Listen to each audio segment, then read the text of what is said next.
하나님의 말씀 보십니다. 레위기 4장 27절로 31절까지 말씀입니다.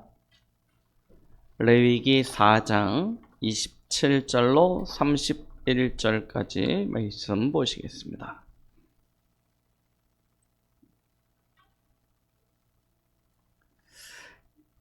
우리 찾으셨으면 같이 합독하십니다.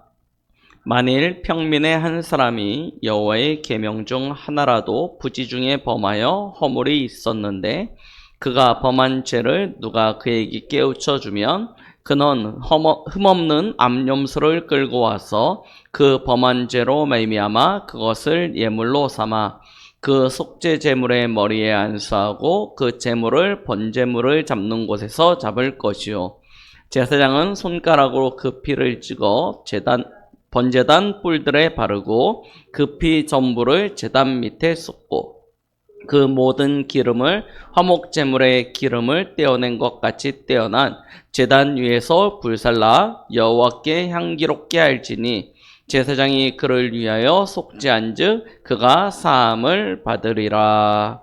아멘. 한 주간 우리는 그리스도를 통하여 하나님과 화평함을 누리며 또한 세상을 화목케 하는 그 직분을 담당하셨는지 믿습니다. 그 은혜를 누리시다가 오늘 또 다시 주의 제단 앞에 모여 하나님 앞에 예배자로 서게 되어진 것을 축복하고 축하드립니다. 우리가 예배를 드린다라는 것은 우리 1부 때도 말씀을 드렸듯이 우리 인생의 가장 큰 축복을 하나님께서 허락하여 주신 것입니다. 이사야 43장 21절 말씀해 보니까 하나님이 사람을 창조하신 창조의 목적에 대하여 말씀하고 계십니다. 이 백성은 내가 나를 위하여 지었다라고 분명히 말씀하고 계십니다. 여러분들이 존재하는 이유는 하나님을 위하여 존재하는 것입니다. 하나님의 그 이름을, 그의 영광을 찬송케 하기 위하여 우리를 지으셨다라고 하나님은 분명히 창조 목적에 대하여 말씀하고 계십니다. 그래서 사람은 다른 짐승과 다른 영혼을 가지고 있는 영원한 존재로 창조하신 거예요. 창세기 1장에 하나님이 창조하시는 창조의 그 원리가 기록되어져 있는데 흙으로 모든 짐승을 먼저 만드십니다. 근데 그 짐승을 지으셨을 땐 하나님이 그에게 생기를 불어넣었다는 얘기가 없습니다. 그들을 영적인 존재로 창조하셨다는 얘기가 없어요. 오직 누구만? 하나님의 형상으로 창조되어진 사람에게만 영적인 것을 허락하여 주신 것입니다. 그래서 개나 고양이나 똑똑하다고 이야기하는 침팬지나 돌고래나 어떤 똑똑한 짐승도 신을 찾는 짐승이 없습니다. 예배하는 짐승은 어떤 짐승도 존재하지 않습니다. 오직 사람만 신을 찾아요. 그리고 예배합니다. 왜요? 하나님이 사람을 영적인 존재로 창조하였기 때문입니다. 에덴 동산에서 이처럼 영적인 존재로 창조되어졌던 사람은 하나님과 함께하는 그 함께함 속에서 하나님 앞에 찬양으로 하나님 앞에 예배자로 섰던 그런 삶을 누렸던 것입니다. 단순히 어떤 예배 행위가 있어서가 아니었습니다. 그때는 삶의 모든 부분이 하나님을 찬양하는 것이었어요. 존재하는 존재의 목적, 존재하는 존재의 이유, 존재의 방식, 모든 것이 하나님 앞에 예배였습니다. 그게 창세기 1장 28절의 모습이라니까요. 생육하고 번성하고 다스리고 충만한 것. 하나님이 사람을 그렇게 축복하셨습니다. 그게 예배예요. 여러분, 예배하면 우린 어디부터 찾냐면 창세기 4장의 아벨의 예배, 짐승의 피를 흘려드렸던 예배. 그러면 아담과 하와도 그런 예배를 드렸을까? 아니에요. 왜 그러냐? 삶의 모든 부분이 예배였기 때문입니다. 하나님과 함께하고 하나님과 동행하고 하나님의 뜻을 이루는. 그렇게 생각해 봤을 때 우리의 예배라는 틀을 깨줘야 되겠죠. 예배하면 주일날 여기에 모여서 드리는 이 예배, 이것만 예배라고 생각합니다. 근데 예배가 그것이 아니라는 거예요. 사실 이렇게 예배를 드리게 되어진 것은 언제부터냐? 창세기 3장 이후입니다. 범죄하고 타락한 이후에 우리의 모습이 그냥 정해진 시간, 정해진 양식, 정해진 방법으로 예배 드리는 거였고요. 원래 창조의 목적대로라면 우리의 모든 인생이 예배 속에 있는 거죠. 예배 속에 있다는 것은 하나님과 함께하는 그런 삶을 사는 것이었습니다. 그런데 창세기 3장 사건 이후로 우리는 이 죄에 오염되어져 버렸습니다. 다행히 예수 그리스도로 말미암아 구원을 받아 하나님의 자녀가 되고 영생의 축복을 받았지만 여전히 우리의 삶이 온전히 하나님과 함께 할 수 있을 만큼의 영적인 상태, 이 부분이 안 되는 거예요. 우리의 삶의 여러 가지 부분에 세속적이고 물질적이고 정욕적인 것들이 너무나 가득 차 있습니다. 그래서 뭐 합니까? 특별한 시간, 특별한 장소, 특별한 방법을 가지고 예배를 드리는 것이 일반시 되어지게 되어진 것입니다. 네, 여러분, 주일날 이 시간에 함께 모여서 예배 드리지 않는다, 이 예배의 축복을 놓쳐버린다, 그러면 여러분 실제로 여러분들이 있는 집에서 아니면 직장에서 아니면 사회 현장에서 예배가 되겠습니까? 예배가 사실 되기가 쉽지 않아요. 지금은 자, 우리 다음 주부터 이 모이는 예배는 폐하고 각자의 현장에서 예배를 드립시다 라고 하면 한 번은 어떻게, 그래도 내가 예배를 그동안 드려왔는데 하면서 주일날 예배를 드리겠죠. 그런데 시간이 지나면 어떻게 되겠습니까? 우리 코로나 때 한번 경험을 해봤지 않습니까? 코로나 시기 때 교회 모이는 예배가 중단되어지고 각자의 가정에서 그때 비대면으로 예배를 드렸습니다. 비대면으로 처음에 예배를 드릴 때는 진짜 예배를 드리시 옷도 자세도 다 갖추고 예배를 시작합니다. 그렇게 예배를 드는데 한 주, 두 주, 세 주 지나가면서 정장이 추리닝으로 바뀌고요. 소파에 앉아있던 사람이 침대에 누워있게 되어지고요. 달라진 예배가 흐트러질 수밖에 없다니까요. 그래서 뭐 하게 되어지냐면 주일날 모이는 것입니다. 주일에 모여서 함께 정해진 양식과 방법에 따라서 예배를 드리게 되어진 것이죠. 그렇게 봤을 때 실제로 그러면 우리의 창조의 목적에 가장 합당한 시간이 언제냐? 이 시간이 되는 거예요. 이 예배가 어떻게 보면 하나님의 창조의 그 목적을 이루는 최고의 시간이 되는 것이죠. 그래서 이 예배의 축복을 회복한다, 모든 것을 회복하는 것이라니까요. 근데 이거 놓친다, 그럼 모든 것을 놓치게 되어집니다. 그래서 우리 앞선 믿음의 선조들의 신앙은 항상 예배가 모든 삶의 중심이 되어졌어요. 우선순위가 되어졌었습니다. 우리의 삶에도 마찬가지예요. 물론 과거와 다르게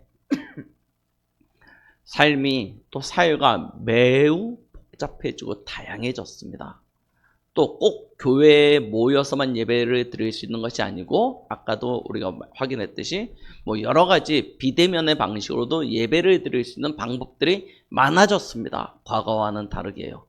그러나 믿음의 우리의 선조들, 믿음의 위인들은 반드시 뭐라 했냐면 그 예배를 우선시하였습니다. 아주 피치 못할 사정이 아닌 이상은 꼭 본 교회에서 대면 예배를 드리는 일에 100% 성공했어요. 어느 정도냐? 심지어 해외에 출장을 가서도 예배 때 되면 본교에서 예배를 드리겠다고 비행기를 타고 본국으로 돌아왔다니까. 모든 일정을 멈추고. 우리 보통 세상 사람들의 입장에선 도저히 이해가 안 되는 방법입니다. 그런데 진짜 예배의 가치, 우선순위를 담게 되어지면 그것보다도 중요한 게 없어져요. 그래서 우리 록펠러 재단의 중요한 위치에 올라갔었던 이돈 장로님 같은 분들이 그랬다니까요. 얼마나 중요한 자리에서 중요한 일들을 합니까? 그런데 뭐 하냐면 해외 출장을 나갔더라도 주일날 예배를 위하여 주말에는 모든 업무를 그쳐요. 그러면 회사에 타격이 오겠죠. 중요한 바이어를 대접을 하거나 어떤 계약을 때문에 갔는데 스톱! 나 예배 드리러 가. 이게 말이 됩니까? 그런데 그렇게 했다니까요. 그러면 손해보냐? 아니요. 우리는 잠깐의 손해가 영원한 것이라고 생각되어집니다. 그런데 그렇지 않습니다. 잠깐의 손해가 영원한 것이 아니고요. 우리가 잠깐 양보한 영적인 손해가 영원한 것이 되어집니다. 그래서 우선순위를 바르게 해야 될 필요가 반드시 있는 거예요.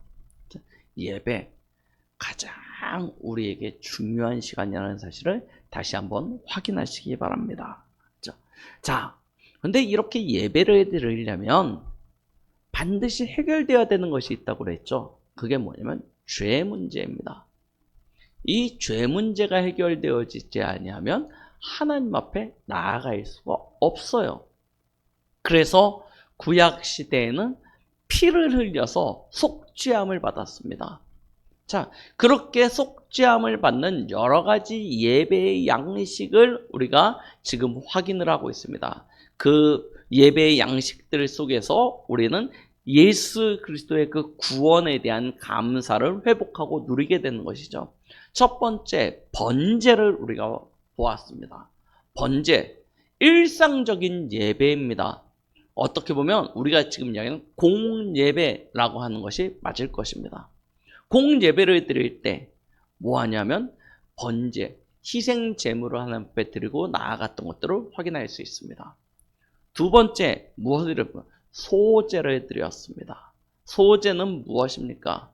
개인적인 하나님 앞에 드리는 예배입니다. 그죠? 하나님이 받으기에 향기로운 예물이 되어지는, 그래서 소제는 소제만 드리는 경우가 없어요. 다른 번제와 함께 또 그 이후에 화목제도 대부분 같이 연결해서 드립니다. 소제는 곡식으로 하나님 앞에 예물을 드리는 것이었습니다.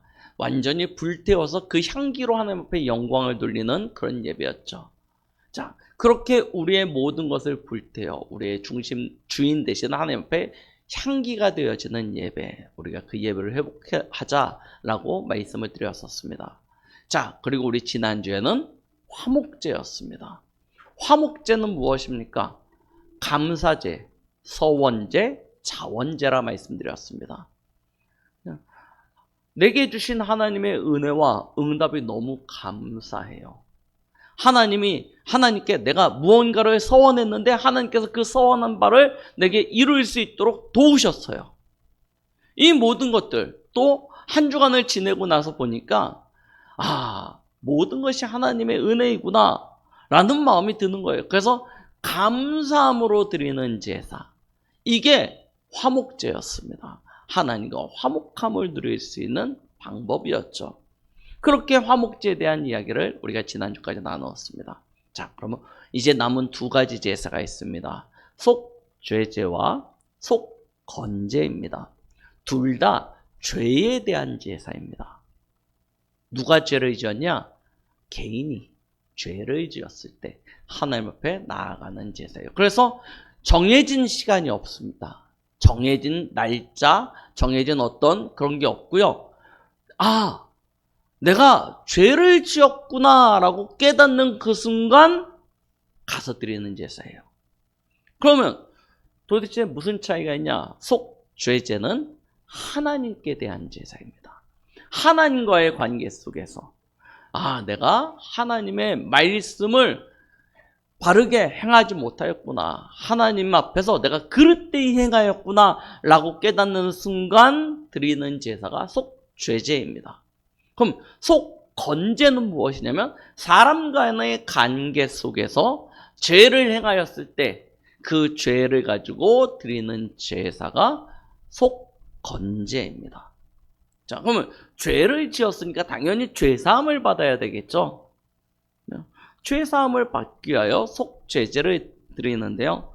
자, 이 속죄죄라고 하면 우리는 죄를 속함을 받는 제사, 속죄제라고 이야기하는데 이게 원어적으로 보면요. 속죄하고 죄하고 같은 단어예요. 그래서 하마타라고 하는 같은 단어를 쓰고 있습니다. 죄에 대한 단어와 속죄에 대한 단어가 다 같은 단어예요. 여기에 쓰여진 단어가. 그러니까 쉽게 하면 내가 죄 사함을 받기 위하여 하나님 앞에 드리는 제사가 아니고 내가 죄를 지었기 때문에 하나님 앞에 드리는 제사라는 뜻이죠. 죄를 위하여. 그래서 한글로 번역할 때는 속죄라는 그런 뜻을 가지고 했는데요. 오늘 우리가 읽었던 말씀과 같이 하나님의 계명 중 하나라도 그릇되이 행하면이라고 말씀하고 계십니다. 야, 그렇게 보니까 저는 일주일에 어떻게 보면 수백 마리의 짐승이 필요하지 않을까. 하나님의 계명 중에 하나라도 그릇되이 행하면, 그것도 어떨 때는 알고 행할 때도 있고 어떨 때는 부지중에 행할 때도 있지 않습니까? 알고 행할 때는 우리가 내가 죄를 지은 걸 아니까 들을 수 있는데 부지중에 행할 때는 어떡합니까? 죄인 줄 몰랐는데 나중에 생각해보니까 이게 죄예요. 맞죠? 그러면 어떻게 하냐? 그때 깨닫는 그 순간 하나님 앞에 가서 속죄함을 받으라 하는 거예요. 자, 그래서 시편 40편 12절에 시편의 기자가 이렇게 얘기했다니까요. 죄가 내 머리털보다 많음으로 라고 이야기했어요. 우리는 내가 세상에 살면서 무슨 죄를 그렇게 졌다고 나보고 죄인이래 라고 이야기할지 모르지만 날 때부터 죄인으로 출생하였습니다. 왜요? 원죄를 가지고 출생하였잖아요. 날 때부터 죄인으로 출생해서 우리가 살아가는 날 동안에 하루하루를 살아가면서 여러분 하나님의 계명 중에 하나라도 그릇되이 행한 것을 손꼽아 한번 체크리스트 만들어 보십시오. 아마 다음 주 되면 하나님 앞에 부끄럽고 창피해서 교회를 못 나올 수도 있어요. 우리의 죄가 내 머리털보다 많다니까요. 그래서 마음이 상할 수밖에 없습니다. 진짜 하나님 앞에 바르게 신앙생활을 하는 사람은 나 괜찮아. 나 복음 때문에 다 끝났어. 나 이제 자신 있어. 그렇게 설 수가 없다니까요. 내가 죄인이구나. 내가 이렇게 죄를 많이 짓는 하나님 앞에 연약한 존재이구나 라는 것을 고백할 수밖에 없고, 그럼에도 불구하고 나를 사랑하시고 나를 구원하시고 지금도 나를 위하여 내 편이 되어주시는 하나님, 그 하나님 앞에 감사할 수밖에 없는 것이죠. 어디 원망하고 짜증하고 불평내고 이럴 수 있는 수준이 아니라니까요. 맞아. 진짜 우리의 죄인된 상태를 보면 너무나 우리의 연약함을 잘 알 수 있는 것입니다. 자, 이 예배의 대상자 누구입니까? 오늘 4장에 보니까 제일 먼저 누구냐 하면 제사장이 나옵니다. 자, 제사장, 지금으로 따지면 목회자죠. 지도자입니다. 이 죄가 제일 커요. 그래서 제사장은 반드시 죄를 지으면 뭘 가져오냐면 소를 가져다 하나님 앞에 예물을 드리게 되어져 있습니다. 송아지는 소를 가져다 하나님 앞에 제물을 드려. 굉장히 큰 가치를 가지고 있는 것이죠. 그렇게 지도자의 죄는 굉장히 크게 하나님께서 보셨습니다. 어느 정도 크게 보냐? 두 번째 속죄에 대한 대상이 나오는데요. 이 두 번째 속죄에 대한 대상도 소를 가지고 드려요. 근데 이 소를 드리는 대상은 누구냐면 온 백성이 죄를 지으면 이라고 말씀하고 있어요.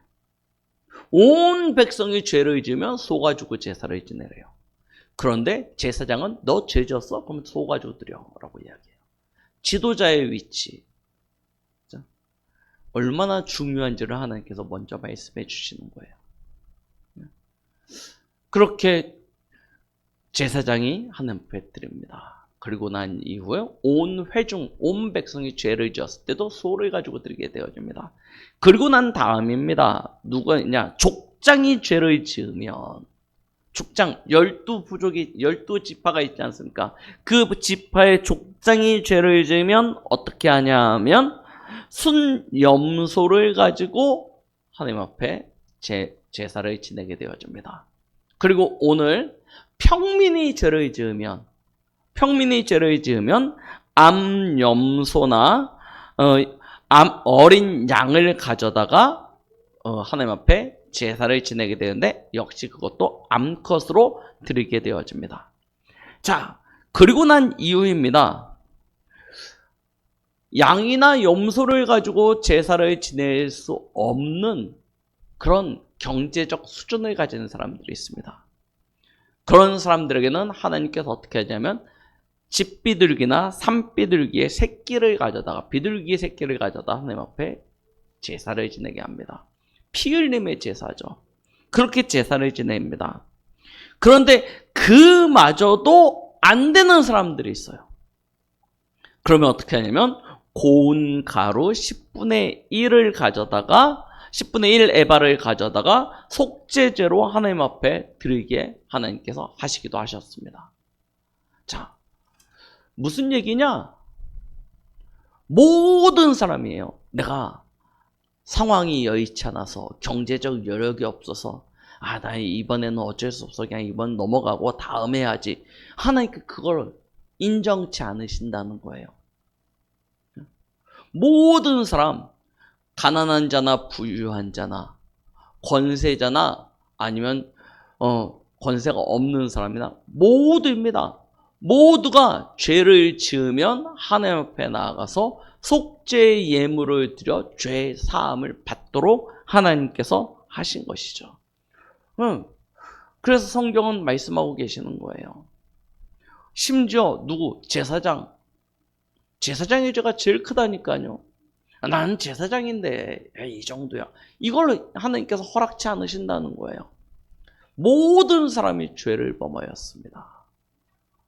이게 하나님이 정하신, 하나님이 창세기 3장 이후에 모든 인류를 정하시는 하나님의 그 정죄함이에요.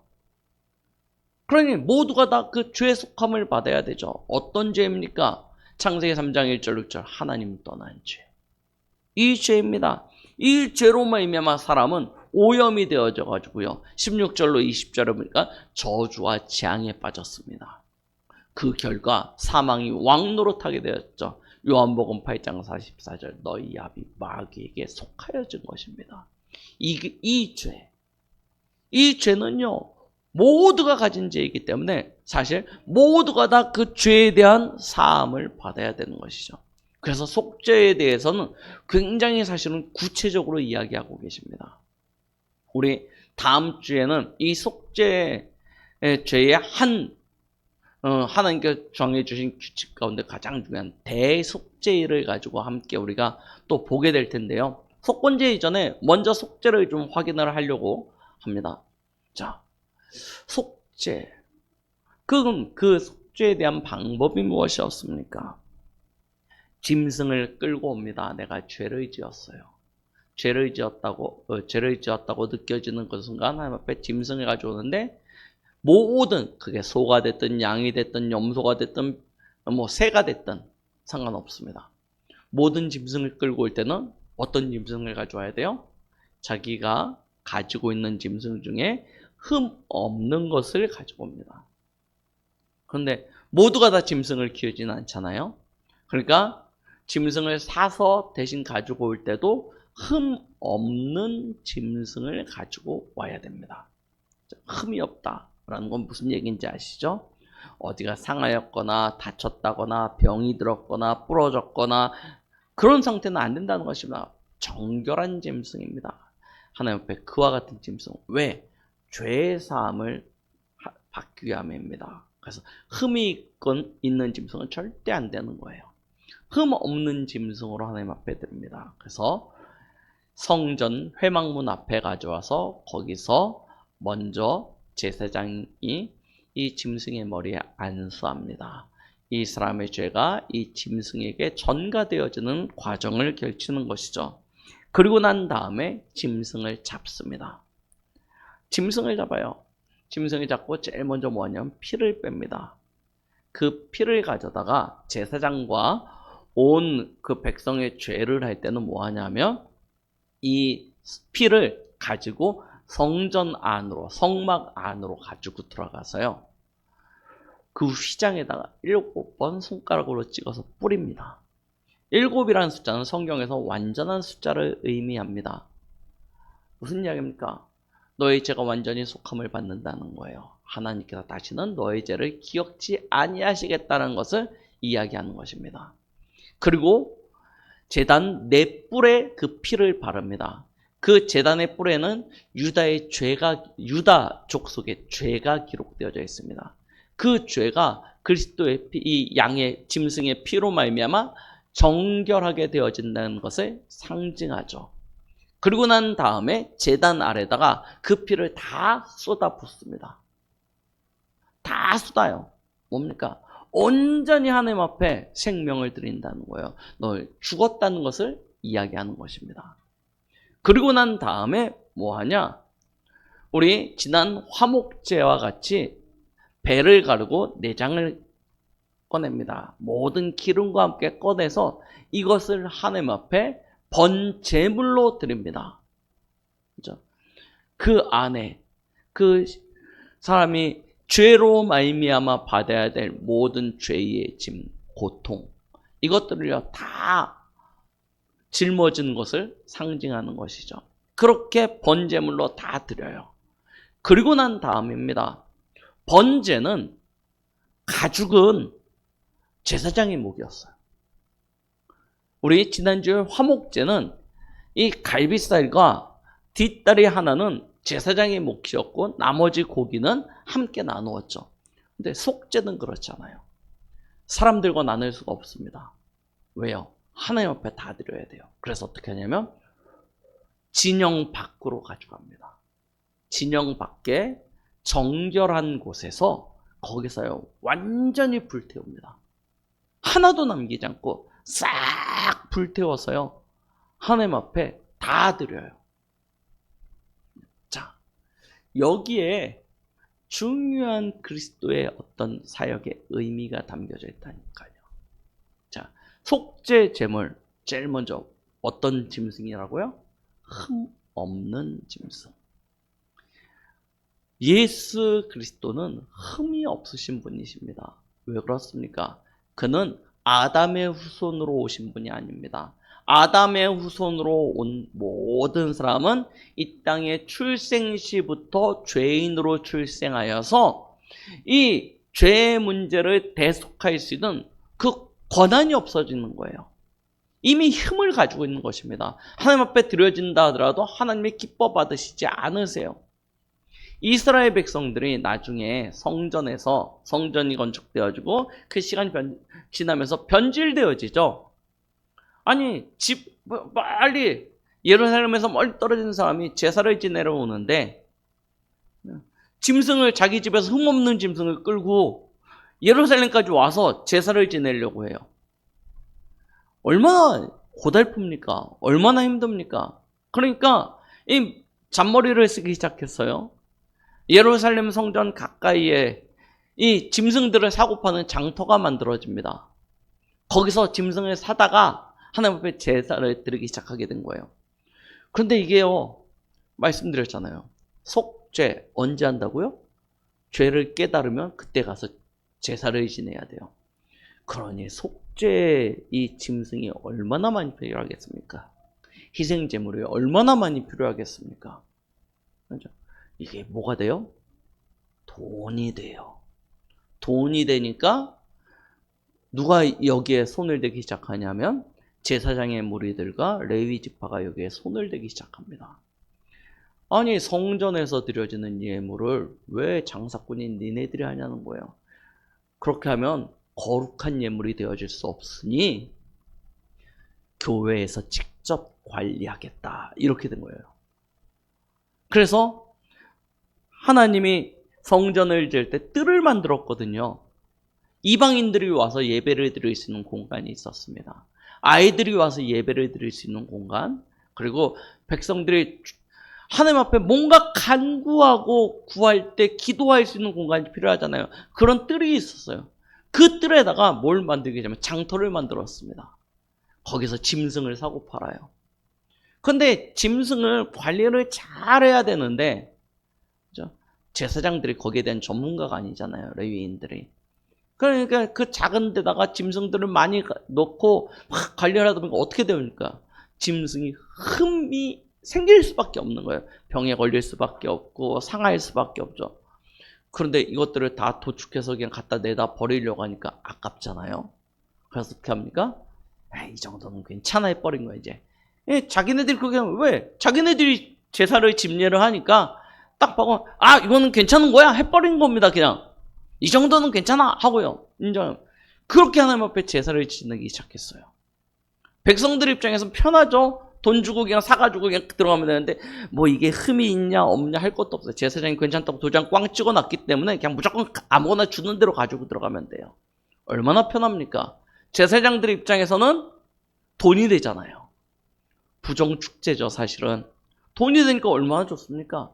이게요, 공급자와 소비자의 이해관계가 딱 맞아 떨어져가지고 그렇게 부패되기 시작합니다. 그래서 예수님이 예루살렘을 입성하고 난 이후에 제일 먼저 뭐 하세요? 그 장터를 채찍을 만들어서 다 때려 엎으시죠. 하나님이 원하시는 게 아니에요. 그냥 하나님 앞에 드리는 짐승은, 흠 있는 짐승은 결코 안 됩니다. 거기에 이익이 관여되어져서도 안 되고요. 어떤 동기가 있어서도 안 되는 것입니다. 예수 그리스도는요, 온전한 제물이셨습니다. 흠 없으신 하나님, 그의 독생자 되신 예수께서 이 땅에 우리의 죄 문제를 해결하시기 위하여 세상의 모든 죄짐을 담당하신 하나님의 어린 양으로 오셔서 우리의 희생 제물이 되어주신 것이죠. 그는 우리의 죄의 짐을 담당하시기 위하여 모진 고난과 고통을 받으셨습니다. 마치 짐승이 자기의 생명을 들이고 배를 갈라서 기름과 내장을 다 긁어내고 그 나머지 가죽과 모든 살과 모든 것들을 가져다가 저 영문 밖이죠. 진중 밖, 예루살렘 밖, 성벽 밖, 그곳에, 거기서 정결한 곳에서 불태워 드려졌듯이 예수님은요, 영문 밖 골고다 언더, 거기서요, 하나님 앞에 십자가에서 온전한 제물이 되어주신 것입니다. 자기의 모든 것을 드리셨어요. 영광도 존귀함도 어떤 세상의 명예도 이익도 다 버리시고요, 온전한 예물이 되어주신 것이죠. 그 단번에 피 흘리심의 제사, 우리의 죄 문제를 해결하기 위하여 모든 피와 모든 물을 흘려서 하나님 앞에서 그 피를 들여 하나님과 우리 사이에 막힌 담을 완전히 허물어 버려, 죄의 담을 완전히 허물어 버리신 것입니다. 그러시고요, 우리로 하여금 성전의 휘장을 갈라 하나님 앞에 나아갈 수 있는 길이 되어 주시고, 우리를 장악하고 사로잡았던 그 마귀를 완전히 멸하신 것 아닙니까? 속죄라니까요. 예수 그리스도께서 희생제물이 되셔서 단번 한 번의 제사로 완전한 구원을 이루셨음을 우리는 확인할 수 있습니다. 어느 정도냐? 휘장문에 7번 뿌렸다니까요. 정결하게 되었다는 것입니다. 더 이상 하나님께서 기억치 아니하시겠다 말씀하시는 것입니다. 그런데 이 제사, 속죄제는요, 죄를 지으면 또 가야 돼요. 어제 속죄제를 드렸는데 오늘 또 죄 지었음을 깨달으면 또 가야 돼요. 그런데 내일 또 죄 지었으면 또 가야 돼요. 그래야 되는 것입니다. 그런데 예수 그리스도의 십자가는요, 온전한 예물이 되어 주셨기 때문에 더 이상 다른 구원자가 필요 없어요. 다른 메시아, 다른 그리스도가 필요 없습니다. 지구상에 내가 예수요 하는 사람들 참 많습니다. 맞죠? 너무나 많지 않습니까? 얼마나 많은 이단들이 내가 예수라고 이야기합니까? 안산홍, 문선명 뭐 많습니다. 자기를 예수라고 주장하는 이들이. 내가 성령, 예수께서 구원의 사역을 다 완성치 못하여서 내가 그 구원 사역을 이어서 완성하게 하여 온 내가 성령이다라고 이야기하는 사람도 굉장히 많습니다. 이만희 뭐 이런 사람들 가득 찼습니다. 그런데요, 예수 그리스도의 십자가의 구원은 더 이상 누구의 도움이 필요치 않습니다. 누구의 더 이상 그런 어떤 손길이 필요치 않는 것입니다. 완전한 속죄요. 하나님께서 법적으로 인정하셨다니까요. 네 죄가 진홍같이 붉을지라도 흰홍같이 깨끗하게 될 것이다. 이 죄, 내가 오늘 하나님 앞에서 헌금 띄어 먹었으니 이 죄, 이거 말고 너의 과거, 현재, 미래의 모든 죄, 장차 지을 죄까지도 십자가에서 다 끝내셨다는 거예요. 뭐 하면 됩니까? 믿으면 되고 죄 지었다라고 생각되어지면 다른 메시아, 다른 그리스도로 다른 희생 제물이 되는 것이 아니라 온전한 제물이 되신 예수 그리스도의 그 언약을 붙잡고 회개하면 하나님은 일랑 미쁘시사 우리의 모든 죄를 깨끗게 하시겠다 말씀하고 계시는 것입니다. 완전한 속죄를 그리스도께서 우리에게 허락하여 주신 것이죠. 그 속죄함으로 말미암아 그 사실을 믿는 우리에게는 모든 것이 회복되어지는데요. 가장 첫 번째, 영적 회복입니다. 하나님의 형상이 회복되어졌어요. 잃어버렸던 하나님의 형상. 사단에게 완전히 빼앗겨버렸던 것. 이제 다시 그리스도로 말미암아 우리의 신분과 우리의 권세가 회복되어졌는데 어떻게 해요? 하나님의 자녀로. 하나님을 아빠, 아버지라 부를 수 있는 신분으로 하나님의 형상이 완전히 회복되어진 것이죠.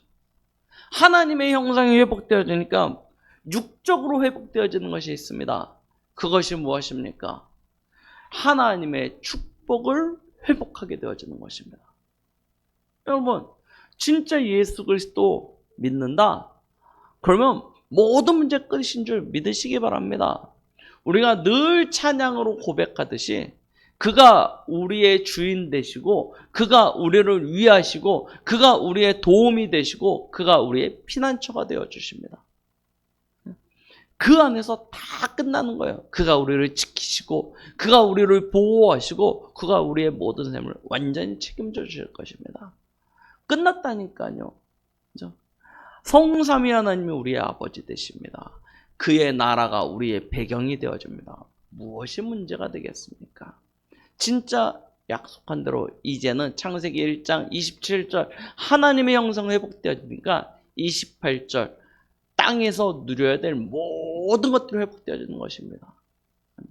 자, 그렇게 되니 당연히 그 다음 뭐가 회복되어집니까? 우리의 삶과 업도 회복되어지겠죠. 여러분, 에덴의 축복이 그냥 오는 겁니까? 영적으로 회복되어지고 진짜 육적인 모든 부분이 회복되어지면 삶과 업에 하나님의 축복이 나타난다니까요. 그래서 우리가 예배가 모든 것이고요. 구원받았다는 것이 모든 것이 되는 것입니다. 하나님의 형상 회복되어져야 하나님의 축복이 회복되어지고 하나님의 축복을 누려야 우리의 삶, 여러분들의 업, 우리 렘넌트들 학업 다 살아나는 것 아닙니까? 이거 살아나지 않으면 여러분 나중에 크게 성공한다 하더라도 결국 그 성공이 우리의 인생의 발목을 잡는다니까요. 우리 후대의 발목을 잡게 되어집니다. 그래서요, 타락으로 멸망으로 끌고 가는 것을 우리는 지금도 너무나 자주 뉴스를 통해서 보고 있지 않습니까? 진짜요. 여러분 예수 그리스도 제대로 믿으시면 전인격적으로 다 살아나게 되는 것을 믿으시기 바랍니다. 그죠? 진짜요. 부족함이 전혀 없습니다. 그래서 모든 문제 끝이라는 거예요. 예수 그리스도 믿으면. 그죠? 자, 이 축복을 누리니 우리의 삶이 어떻게 됩니까? 우리 지난주 하나님의 뜻에 대하여 결론으로 말씀드렸죠. 항상 기뻐하고 쉬지 말고 기도하고 범사에 감사하는 것이 그리스도 예수 안에서 너희를 향하신 하나님의 뜻이라고 이야기하였습니다. 그렇죠? 이게요, 하려고 하면 절대 불가능인데 진짜 이 구원의 축복, 이 영적인 축복, 이 예배 축복 회복하면요 완전히 살아나게 되어집니다. 되어지는 응답, 되어지는 축복 속으로 들어가게 되어진다니까요. 신자는요 굉장히 인생이요 단순합니다. 은혜 받고요 영적으로 힘 얻으면요 모든 부분이 다 살아납니다. 그런데요 은혜 떨어지고요 영적으로 다운되기 시작하죠. 그러면요 범사가 귀찮아져요. 짜증나고 원망되어지고 모든 것이 부정적이 되어집니다.